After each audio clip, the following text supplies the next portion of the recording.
मित्रों, हिंदू धर्म ग्रंथों में बताया गया है कि किसी भी मनुष्य को मृत्यु के बाद उसके द्वारा किए गए कर्मों के आधार पर ही स्वर्ग या फिर नरक की प्राप्ति होती है।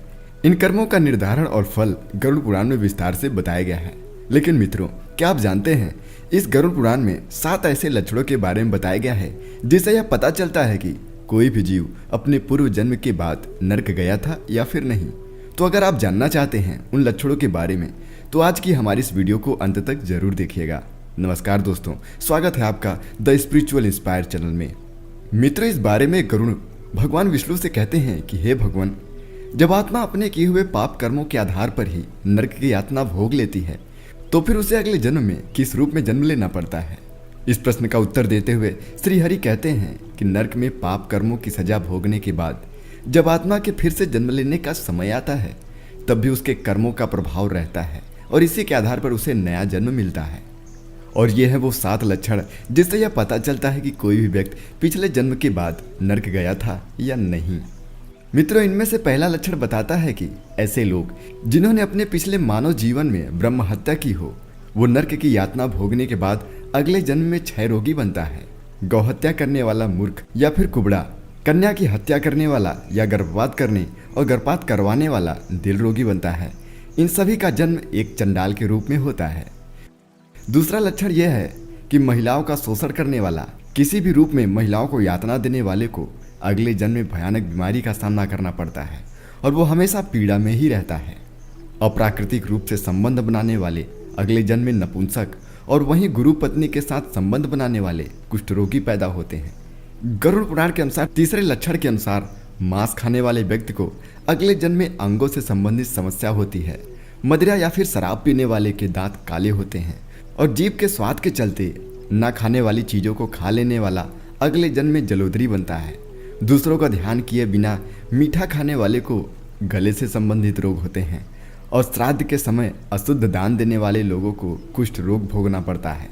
चौथा लक्षण, घमंड के चलते गुरु का अपमान या फिर निरादर करने वाले व्यक्ति को मिर्गी के दौरे पड़ते हैं। वेद शास्त्रों की निंदा करने वाला पांडु रोगी, झूठी गवाही देने वाला, जन्म से अंधा, गाय तथा ब्राह्मणों को लात मारने वाला लंगड़ा, झूठ बोलने वाला हकला और झूठी बातों में रुचि लेने वाला बाधिर पैदा होता है। वहीं मित्रों, झगड़ों में आग लगाने वाला खलवी होता है और मांस बेचने वाला दुर्भाग्यशाली। पांचवा लक्षण, रत्न चुराने वाले मनुष्य को अगले जन्म में मानसिक समस्याओं का सामना करना पड़ता है, तो वहीं स्वर्ण चुराने वाले को नाखून से संबंधित समस्या, अन्य धातुओं को चुराने वाला अगले जन्म में गरीब रहता है। अनाज की चोरी करने वाला चूहा बनता है, वहीं जल की चोरी करने वाला चातक और विष चुराने वाला बिच्छू बनता है। और तो और सुगंधित चीजों को चुराने वाला छछुंदर और शहद चुराने वाला अगले जन्म में मधुमक्खी के रूप में जन्म लेता है। छठा लक्षण, मित्रों, पिछले जन्म में जब पति ने अपनी पतिव्रता पत्नी को छोड़कर किसी और के साथ संबंध बनाए हों, तो वह नरक में दुख भोगने के बाद जब अपना अगला जन्म लेता है, तो उसे इस नए जन्म में बहुत ही बुरी स्त्री पत्नी के रूप में मिलती है। सातवां लक्षण है, मित्रों, अगर किसी ने पिछले जन्म में दान पुण्य ना किया हो, अकेले ही अन्न का सेवन किया हो और किसी गरीब की मदद ना की हो, तो वह नरक में सजा भुगतने के बाद अपने अगले जन्म में एक एक दाने के लिए तरसता है और भूख से व्याकुल होकर मर जाता है। ऐसे मनुष्यों की संतान नहीं होती।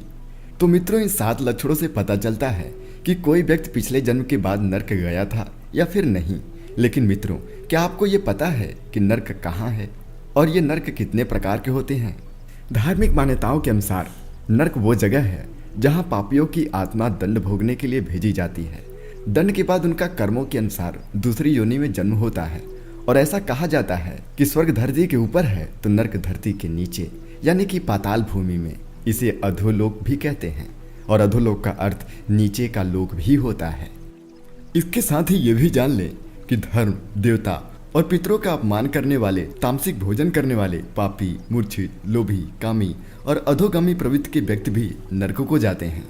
पापी आत्मा जीते जी तो नरक झेलती ही है, लेकिन मरने के बाद भी उसके पापों के अनुसार उसे अलग अलग नरकों में कुछ समय के लिए रहना पड़ता है। वहां उसका सामना नरक के देवता यमराज से होता है। और अगर नरकों के प्रकार की बात करें तो श्रीमद् भागवत गीता और मनुस्मृति के अनुसार नरकों के नाम हैं तामिस्त्र, अंधसित, रौरव, महारौरव, कुंभीपाक, कालसूत्र, आसिक पवन, सुकुरमुख, अंधकूप, मिभोजन, संदेश, तप्त सुरमी, बद्रकंटक, सलमणि, वैतरणी, पुयोत, प्राणारोध, विशासन, ललभच्छम, सर्मयादन, अविची, अयपान, छगधर्म, रथुंग भोजन, सुलप्रोध, दंदसूक, अवनियोधन, पर्यावर्तन, सूचिमुख। ये कुल 28 तरीके के नरक बांधे गए हैं जो धरती पर ही बताए गए हैं। वहीं कुछ और धर्मशास्त्रों के अनुसार इनकी संख्या 36 तक है। इसके अलावा वायु पुराण और विष्णु पुराण में भी कई नरक कुंडों के नाम लिखे गए हैं, जैसे वासकुंड, तप्त कुंड, सर्पकुंड और चक्रकुंड आदि। इन नरक कुंडों की संख्या 86 तक बताई गई है। तो मित्रों, आपको हमारी नरकों के बारे में यह प्रस्तुति कैसी लगी, नीचे कमेंट करके जरूर बताएं। और अगर वीडियो अच्छी लगी तो इसे अपने मित्रों और रिश्तेदारों के साथ शेयर जरूर करें। और ऐसे ही धार्मिक और आध्यात्मिक जानकारी के लिए जुड़े रहे द स्पिरिचुअल इंस्पायर चैनल के साथ। तब तक मिलते हैं अगली वीडियो में। नमस्कार।